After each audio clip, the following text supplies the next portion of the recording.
خدا رو شکر برای وجودتون. خیلی خوش آمدید. خوشحالم که با هم هستیم و عصر دیگه ای رو با هم سپری میکنیم. از کلام خدا خواهیم شنید. خب عنوانی رو که من انتخاب کردم برای صحبت امروز من این هست. سوال بسیار مهمیه. همه ما باهاش دست و پنجه نرم میکنیم. همه انسان ها باهاش مواجه میشن. خدایا چرا سکوت کرده ای؟ آشنا نیست این جمله؟ برای خود من بارها پیش اومده در روزهایی که شرایط به نظر ناامید کننده است و او رو صدا میزنیم ولی صدایی نیست. من میخوام قبل از هر چیز با شما یک آیه رو در میون بذارم. با این آیه میخوام شروع کنم. از کتاب معروف و پربرکت و شناخته شده ایوب. این مرد رنج کشیده و دردآشنا. کتاب ایوب قبل از مزامیر در باب 30 در اون اواسط کتاب، در اون کش و قوس‌هایی که با شرایطش، با گرفتاری‌هاش، با سختی‌هاش، با بیماری‌هاش، با از دست دادن‌هاش داره می جنگه. نه فقط به خاطر شرایطش، چیزهایی رو که از دست داده، سلامتی رو که از دست داده، بلکه حالا محکوم هم داره میشه. دوستانی اونجا هستن اطرافش که او رو محکوم میکنن که تو مقصری، این بلا که سرت اومده تقصیر خودته، خدا داره داوریت میکنه، اونطوری که شایسته زندگی نکردی و فشار زیادی روی ایوب هست. و در این آیه‌ای که خدمتون خواهم گفت و خواهیم خواند، شما میبینید که ایوب واقعا با چه دردی داره این گفته ها رو اعلام میکنه. ایوب باب 30 آیه 20 میگوید: نزد تو فریاد برمی آورم اما اجابتم نمی کنی. داره به خدا میگه فریاد میزنم ولی نیستی. ادامه آیه: به پا میستم اما فقط نگاهم میکنی. چقدر شرایط ایوب شرایط سختیه. میگه بلند میشم با سختی، به پا میخیزم با همه دردم، با همه ناامیدی هام، تلاش میکنم دستم رو یه جا بگیرم بلند شم تا شاید من رو ببینی، ولی نمیبینی، نیستی. در زندگی من خبری از تو نیست. در سختیم، در شرایط سختم، در گرفتاریم، نگرانم، ترسانم، مثل جوجه‌ای که بارون میاد، دیدید پر و بالش خیس شده، احساس تنهایی، ضعف، واقعا آدم دلش میسوزه. این جوجه بدون پناه، آسیب پذیر. بعضی مواقع ما اینطوری در شرایط قرار میگیریم، آسیب پذیر، یعنی در اوج فشار و هر آن ممکنه کلا همه چیز ول بشه در زندگی ما. این چفت و بندا اصلا باز شه. گاهی در زندگی در مواجهه با مشکلات و تنگناها ممکنه که احساس کنیم خدا سکوت کرده. این سکوت میتونه برای ایمان ما چالش برانگیز باشه و حتی برای خود ما دردناک. سکوت خدا زمانی تجربه میشه که فرد احساس میکنه پاسخی از خدا نیست، صدایی از آسمان نیست، گرهی باز نمیشه، مشکلی حل نمیشه، خدا کمک نمیکنه به خاطر اینکه یه مقدار برم جلوتر، یه نفسی بکشم. و احساس میکنیم که او در زندگی من وجود نداره یا من رو نمیبینه. در اینجا بعضی مواقع ما فکر میکنیم وقتی این حالت برامون پیش میاد، احساس میکنیم که خدا نسبت به من بی تفاوته. یعنی بود و نبود من براش خیلی مهم نیست، چون سرش خیلی شلوغه. من ته صفم، درسته؟ شخصی هستم که خیلی معروف نیستم، خیلی توانایی ندارم، خیلی دیده نمیشم برای او. من در رده‌های بعدم که شاید فرصت کنه به من برسه.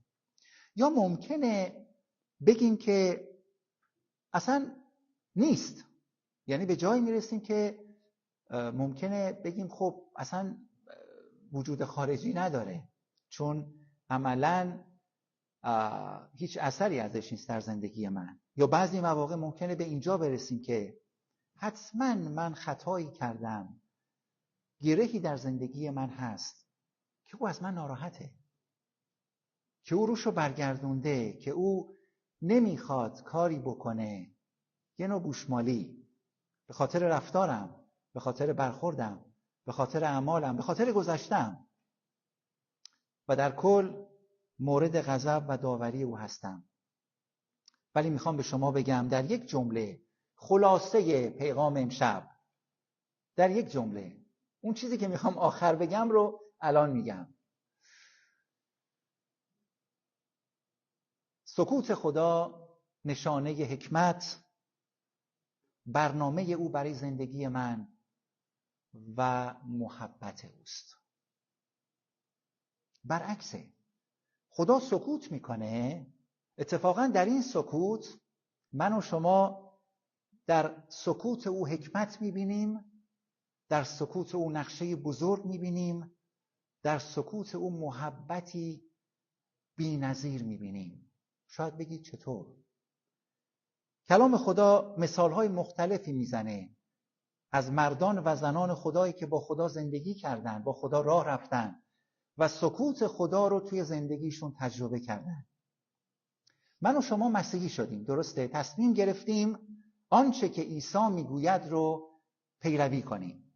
عیسی رو از آن خود بدانیم، او رو در مرکز زندگی خودمون قرار بدیم و تلاش میکنیم که دنبال عیسی حرکت کنیم.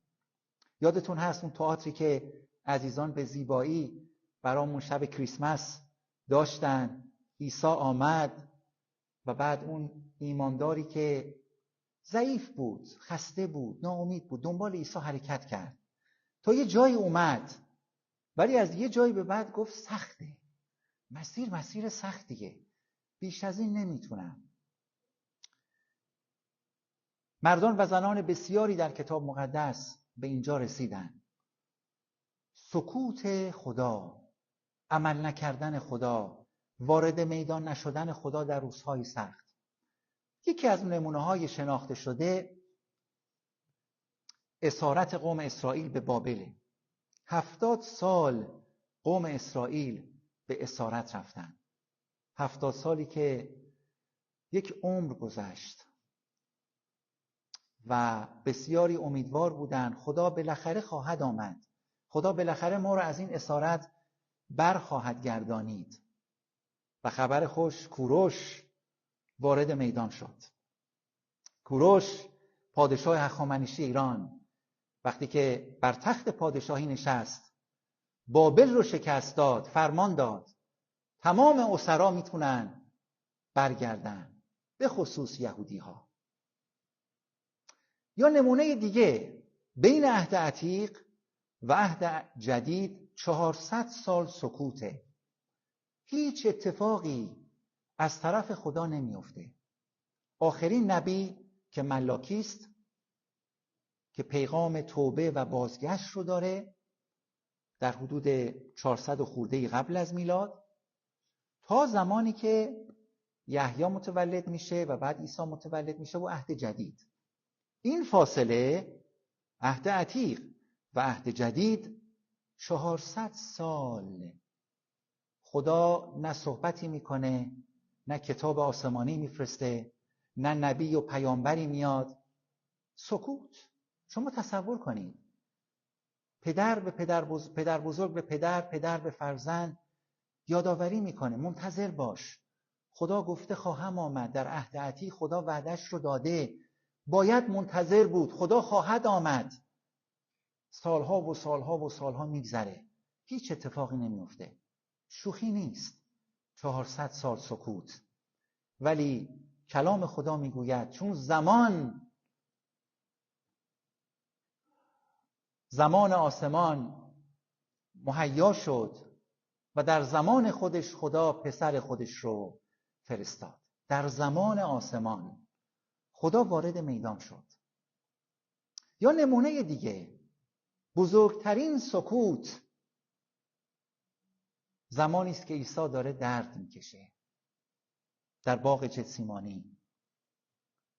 بعد از خوردن عشای ربانی در اون بالاخانه که خدمتتون گفتم پنجشنبه شب، وقتی مراسم تموم میشه حرکت میکنن با شاگردان، میان پایین، میرن به سمت باغ گتسیمانی و در اونجا عیسی شاگردان رو میذاره، میره جلوتر، تنهایی دعا میکنه، میفته در حضور پدر و میگه پدر اگر اراده توست این پیاله رو بردار از من، اما اراده تو بشود. و آسمان سکوته. پدر پاسخی نمیده. در عوض میگوید فرشتگان میآیند تقویت میکنند عیسی رو. روح القدس تقویت میکنه عیسی رو، چون باید این اتفاق بیفته. و عیسی میدانست که این انتخاب درستی است.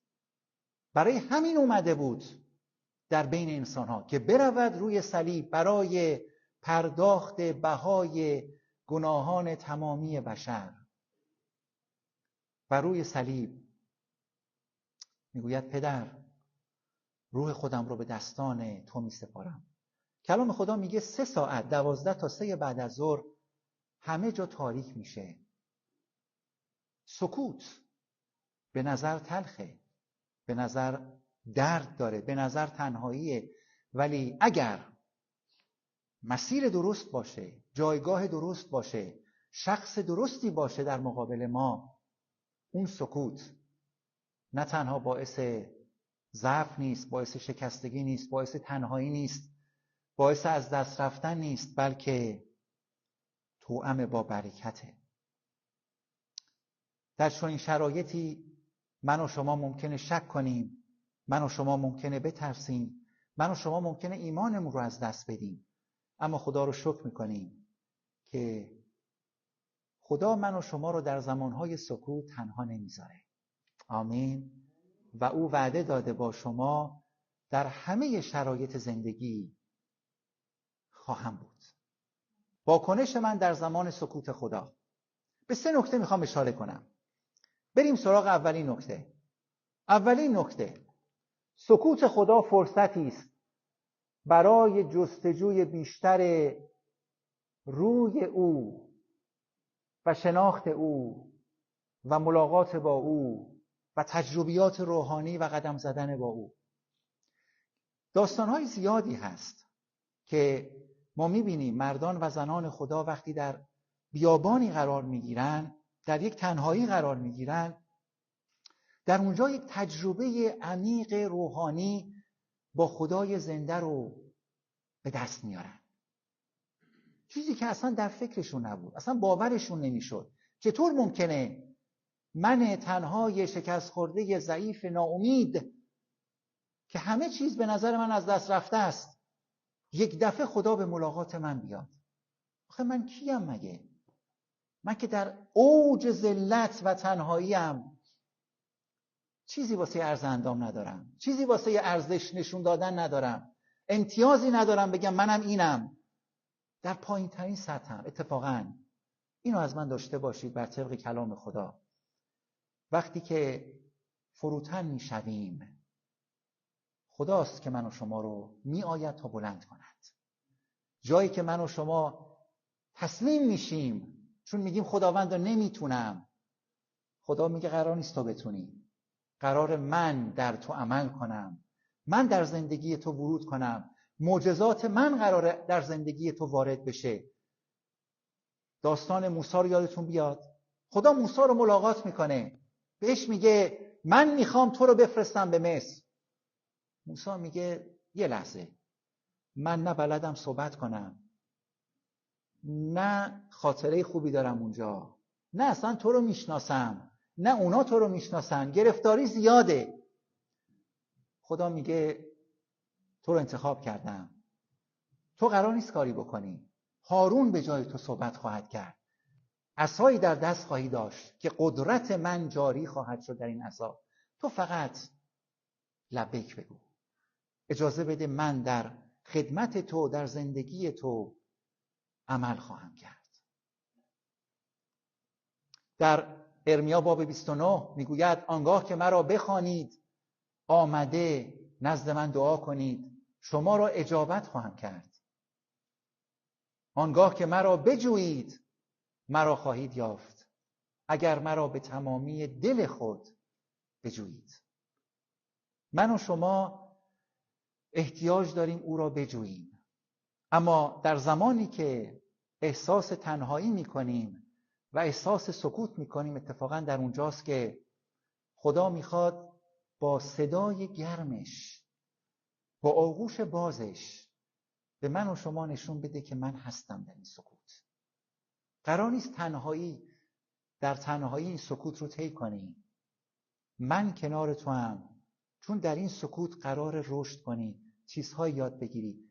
اما اگر من رو بشناسی، اگر تجربه کنی بودن من رو، حضور من رو، محبت و قدرت و حکمت من رو در این تنهایی که برای توست، در اونجا یک تجربه متفاوت با من خواهی داشت.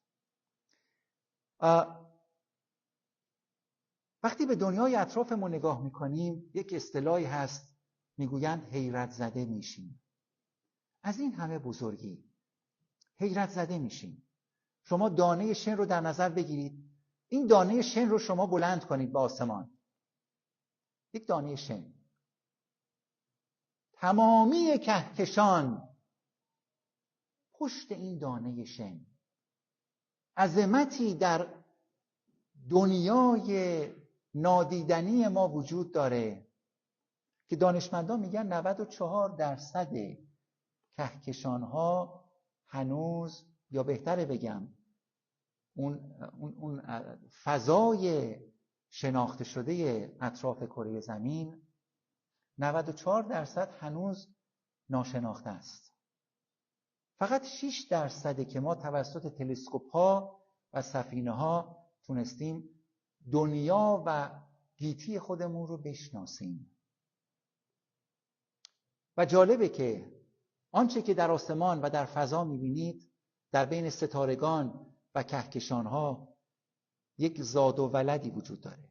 عزیزانی که مطالعه دارن در خصوص ستاره و آسمان میدونن در اونجا هم زندگی هست. بعضی ستاره ها میمیرن، بعضی ستاره ها به دنیا میان، بعضی هاشون منقبض میشن، بعضی هاشون منبسط میشن، کهکشان ها منبسط میشن. یعنی اونجا هم حرکت هست. و در این فضا من و شما بر روی کره زمین جز حیرت زدگی چیز دیگری نمیتوانیم بگوییم. سکوت خدا ما را به عمق بیشتری از رابطه با او هدایت می‌کند. او می‌خواهد در سکوت به دنبال او باشیم و او را با جدیت بیشتری بجوییم. در کتاب مزامیر باب 13 مزمور جالبیه. وقتی مزمور رو نگاه می‌کنید، این مزمور با یک گله و شکایت شروع میشه.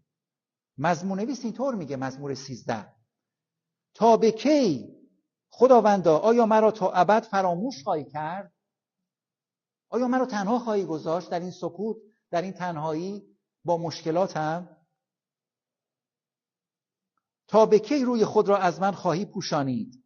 تا به کی با اندیشه هایم دست به گریبان باشم و همه روز در دلم غم باشد؟ تا به کی دشمنم بر من سرافراز شود؟ سوال خوبیه. تا به کی؟ تا به کی من در این شرایط تاریکی و تنهایی ادامه بدم؟ کی میخوای کمکم کنی؟ اما ببینید در ادامه چی میگه. آیه 5 میگه اما من بر محبت تو، ترجمه دیگه میگه بر رحمت تو، ترجمه دیگه میگه بر وفاداری تو توکل دارم. درست شرایط من در تاریکی است، درست روزهای سختی است، درست در مشکلاتم، اما چون تو رو میشناسم محبت تو را، وفاداری تو را، قدرت تو را، حاکمیت تو را، خدا بودن تو را میدانم، در زندگی خودم نگران نیستم. و بعد ادامه میده. چی میگه؟ میگه که دلم در نجات تو شادی خواهد کرد. کدوم نجات؟ هنوز نجاتی نیومده. میگه شادی خواهم کرد، چون ایمان دارم، چون تو این خدا هستی، حتما از این شرایط من رو به سلامت گذر خواهی داد. و بعد ادامه میده انتهای آیه: برای خداوند خواهم سرایید، زیرا مرا سزای نیکو داده است، پاداش نیکو خواهد بخشید. او حواسش به من خواهد بود. اما بریم سر وقت نکته دوم. پس نکته اول اینه: زمانی که در تاریکی، در تنهایی، در سکوت آسمان زندگی میکنیم و قرار میگیریم، متمرکز بشیم به او. او کیست؟ او من رو دوست داره. او حاکم بر شرایط منه. او میدونه من کجام. او من رو میشناسد و مطمئناً در زمان خودش به داد من خواهد رسید. اما دومین نکته، زمانی که در سکوت قرار میگیریم، اعتماد و ایمان به وعده های او و آنچه که در کلام او از قدرت و محبت او میگوید چنگ میزنیم.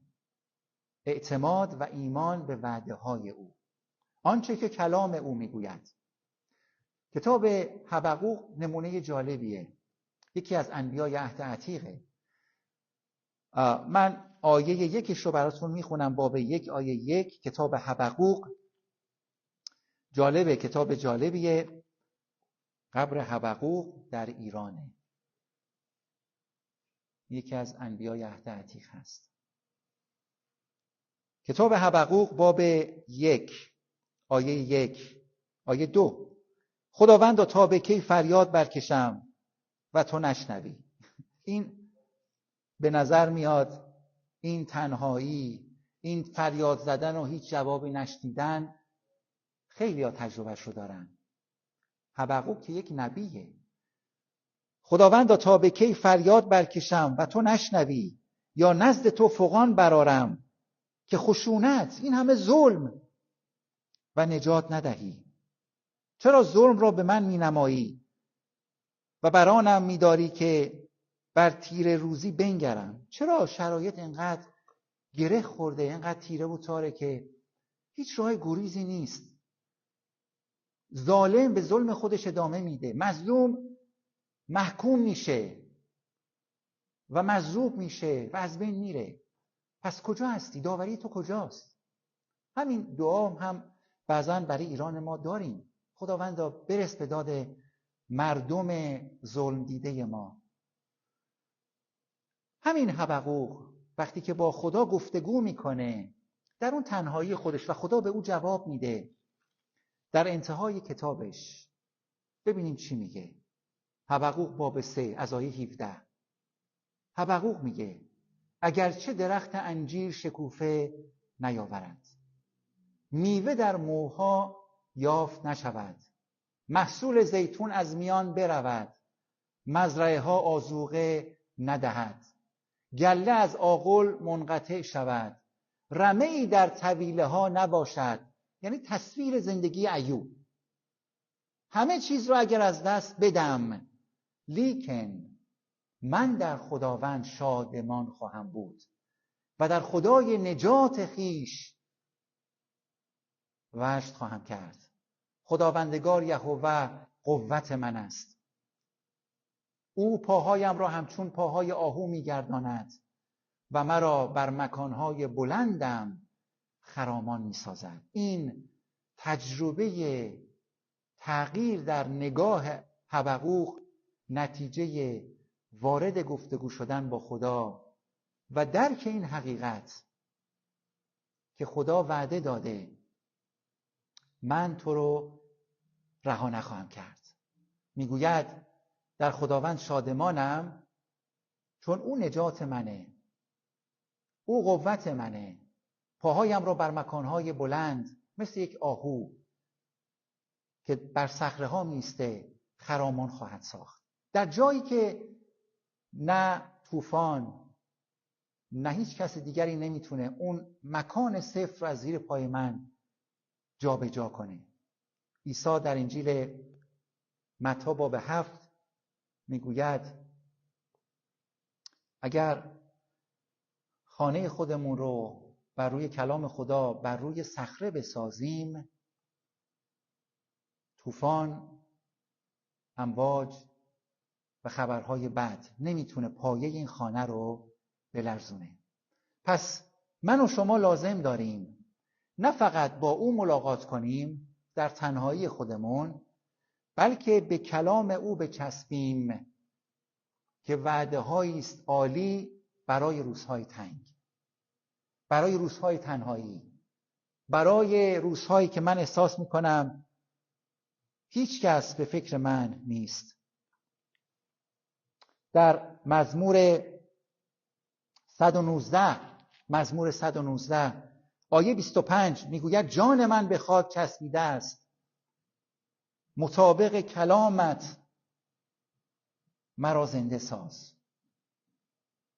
در مزمور 119 آیه 50 تسلای من در مصیبتم این است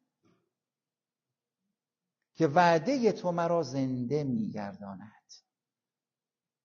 وعده های تو، کلام تو، تسلی های تو، گفته های تو، آنچه که گفته‌ای در کلامت جان من رو تازه میکنه، چون کلام تو حیات میبخشه. کلام تو برای من زندگی است.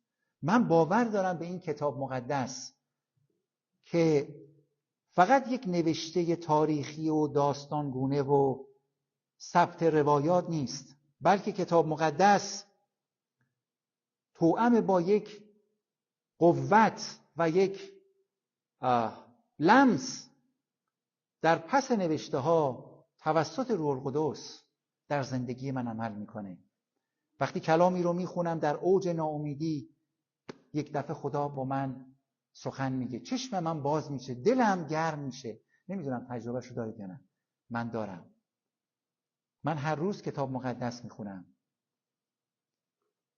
چون میدونم این کتاب برای من زندگیه، نامه عاشقانه پدره. چون میدونم خدا در پس این صفحات داره با خود من صحبت میکنه. با داوود صحبت نمیکنه، با ابراهیم صحبت نمیکنه، با اشعیا و موسی و نوح و پولس و پتروس صحبت نمیکنه. داره با من، برای امروز من، اکنون من پیغامی میده و من میخوام که زندگیم رو بر این پایه بنا کنم. پس همچنان که در کتاب دانیال نگاه کنم، در کتاب دانیال میخونیم باب 9، کتاب دانیال باب 9 اگر بخونید خیلی زیباست. برمیگرده به نوشته های گذشتگان و در حال مطالعه متوجه میشه که خدا به ارمیا گفته بود که بعد از 70 سال قوم اسرائیل از اسارت آزاد میشن. شروع میکنه دعا کردن و بعد توضیح بهش میده که این 70 سال تمام خواهد شد و چه اتفاقی میفته. در باب 10 کتاب دانیال یک رویای میبینه و دوباره شروع میکنه دعا کردن و دوباره فرشته خدا میآید و به او میگوید که دانیال، من 21 روز پیش زمانی که دعا رو شروع کردی پاسخ دعات رو خداوند داده بود، ولی یک جنگی بود در آسمان بین فرشته پارس و میکائیل و من اومدم به تو بگم که خدا پاسخ دعای تو رو 21 روز پیش داده، ولی چون تو به دعا ادامه دادی این جنگ انگار تو هم شریک بودی در این جنگ. و در کل میخوام به شما بگم عزیزان من، بعضی مواقع من و شما داریم دعا میکنیم، در سختی هستیم، در فشاریم، نمیدونیم چه اتفاقی میفته، گشایشی نیست، فقط یک باریه، فقط یک فکریه که من در این روزهای سخت باید بچسبم به کلام خدا، باید بچسبم به وعده های خدا. خدا وعده داده که من رو از این وضعیت بیرون خواهد آورد. و بعد متوجه میشیم که خدا در همون لحظاتی که من و شما در اون اوج جنگیم، ایستادیم در دعا و ایستادگی میکنیم، خدا هم برای من و شما داره میجنگه. خدا من و شما رو در مشکلات و سختی ها رها نخواهد کرد. کافی است به وعده های او بچسبیم و اجازه بدیم که خدا در زندگی ما وعده هاش تحقق پیدا کنه. آمین. به سومین نکته و با این تمام میکنم، خستتون نکنم. پس نکته اول چی بود؟ من در سکوت، زمانی که آسمان ساکت است، من یاد میگیرم که خدای خودم رو بشناسم، به او متصل باشم، به او تکیه کنم، چون اونجاست قوت و ایمان و اعتماد من. دوم، در زمان سکوت یاد میگیرم به کلام او اعتماد داشته باشم، به وعده هایی که گفته شده، که عیسی گفته است تا انقضای عالم من با شما هستم. من به این میچسبم، من باور میکنم. وقتی او گفته، چون کلام خدا گفته، چون در کتاب مقدس هست، میگم لبیک خداوند میپذیرم. این ایمان میخواد. ایمان پذیرشی که مقاومتی توش نیست. چون خدا گفته، ممکنه با مغز من، با استدلالهای من، با منطق من جور در نیاد، ولی چون خدا گفته میپذیرم. و اما سومین نکته، سکوت برای من و شما فضایی رو ایجاد میکنه تا نقشه او که نقشه بزرگتره، مأموریتی عظیمتره، فضای بازتره در زندگی من ایجاد بشه. سکوت یک موقعیته. من و شما آماده میشیم برای پرش. در کتاب اشعیا باب 40 میگوید آنان که برای خداوند انتظار میکشند، سکوت انتظاره، سخته ولی انتظاره، نیروی تازه خواهند یافت و با بالهای همچون عقاب اوج خواهند گرفت، خواهند دوید، خسته نخواهند شد، خواهند خرامید، درمانده نخواهند گردید، منتظران خداوند خجل نخواهند شد. البته این تیکه آخرشو از یه جای دیگه من اضافهش کردم، تو اشعیا 40 نیست. اما منتظران خداوند خجل نخواهند شد. من و شما مثل یک کشاورزی که میکاریم، درست میکاریم، جای درستی کاشته میشه، ولی انتظاره، باید صبر کرد، باید ماند تا خدا عمل کنه. خدا داره آماده میکنه برای زندگی من و شما، شرایط من و شما، موقعیتی که از من و شما بیشتر استفاده کنه. و وقتی که همه چیز رو به او میسپاریم، او بلند میکنه، او به کار میگیره. نمونه خیلی عالیش یوحناست. یوحنا باب 11، وقتی که عیسی داشت خدمت میکرد، یه دفعه یه خانواده که عیسی رو خیلی دوست داشتن، مریم و مارتا، میفرستن سراغ عیسی. عیسی جان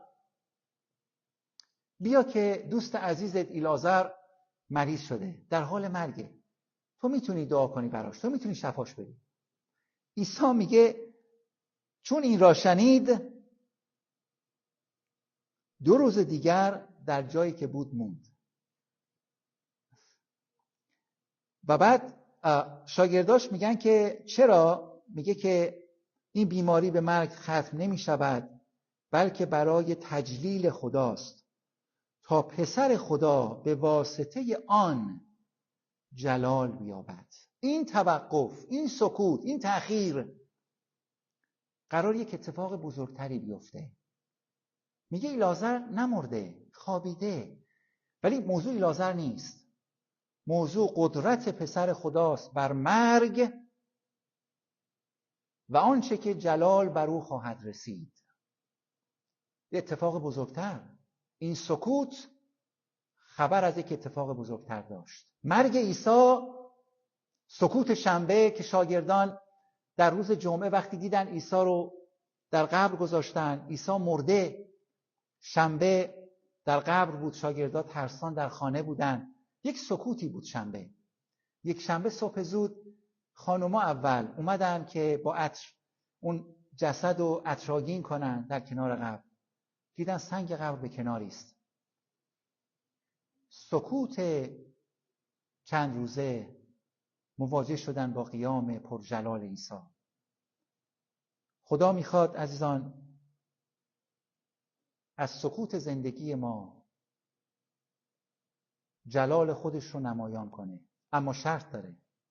اگر در سکوت هستید، اگر در شرایط سختید، اگر در بحران هستید، اول به خدا بچسبید، روی او رو بطلبید، بگید خداوندا تسلیم تو میکنم زندگیم رو. دوم، کلام خدا رو بخوانیم، ایمان خودمون رو بر کلام خدا بنا کنیم. اون چه که کلام خدا میگوید رو من باور میکنم. و سوم، بگیم خداوندا لبیک، من آمادم، هرچند سکوته، هرچند خستم، هرچند ضعیفم، هرچند تهی شدم، ولی از من استفاده کن برای جلال خودت. قدرت تو جاری شود برای جلال خودت و اجازه بده که من هم در این حرکت عظیم، در این پادشاهی سهمی و نقشی داشته باشم. و خدا استفاده میکنه. و با این آیه تمام کنم. میتونیم چشمامون رو ببندیم. مزمور 27 آیه 14. این آیه برای همه ماست. مزمور 27 آیه 14. این آیه رو باور کنیم، برای خودمون بدونیم. اینطور میگه آیه: برای خداوند انتظار بکش، نیرومند باش، دل قوی دار، منتظر خداوند باش. آمین.